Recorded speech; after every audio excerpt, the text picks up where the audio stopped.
kids, welcome back to our YouTube channel. So welcome to Study Point. Now kids, आज का जो हमारा topic है वो इंग्लिश की फर्स्ट पोएम जो है डस्ट ऑफ स्नो उसकी समरी है और इसी समरी के अंदर मैं आपको फिगर ऑफ स्पीच देने वाली हूँ. तो let us go with the summary first. The poem dust of snow is written by Robert Frost. ये पोएम के जो पोएट हैं उनका नाम रॉबर्ट फ्रॉस्ट है. नाउ पोएम के पोएट का नाम याद रखना जरूरी है. The poet was upset and was sitting under a hemlock tree. अब सिनेरियो कुछ ऐसा है बेटा कि जो पोएट हैं वो किसी भी रीजन से अपसेट हैं और वो हैमलॉक ट्री के नीचे है. शायद वो बैठे हैं, शायद वो खड़े हैं, but he is under a hemlock tree. And then suddenly a crow shook the branches of the tree and fine particles of snow fell on the poet.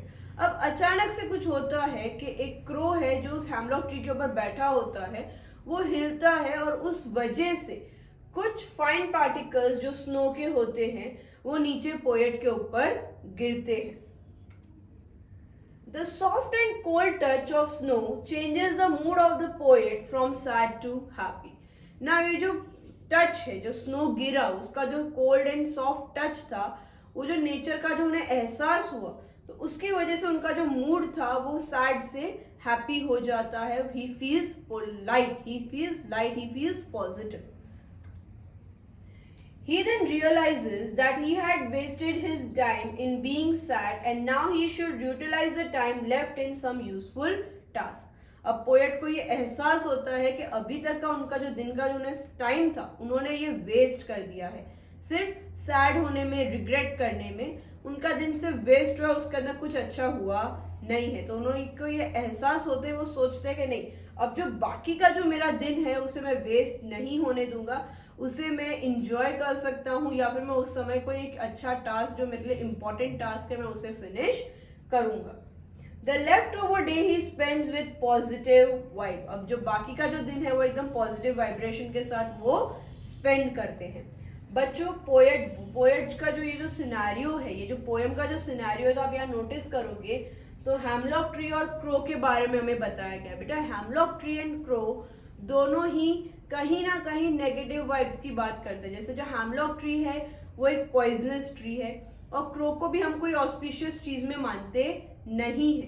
तो दोनों यहाँ पे, ये दोनों जो टॉपिक है, जो वर्ड्स है जो ऑथर ने यहाँ पे लिया है, तो वो ये दिखाना चाहते हैं कि वो डिप्रेशन है, जो डे टू डे लाइफ में जो प्रॉब्लम्स है वो उन्होंने क्रो और हैमलॉक ट्री के बेसिस पे इधर रिप्रेजेंट किया है. तो उनका कहना सिर्फ इतना ही है कि जो नेचर है उसमें इतनी पावर होती है कि वो हमारा मूड, हमारा जो टाइम है, हमारी जो वाइब्रेशंस है वो सारा वो अपने आप चेंज कर सकता है.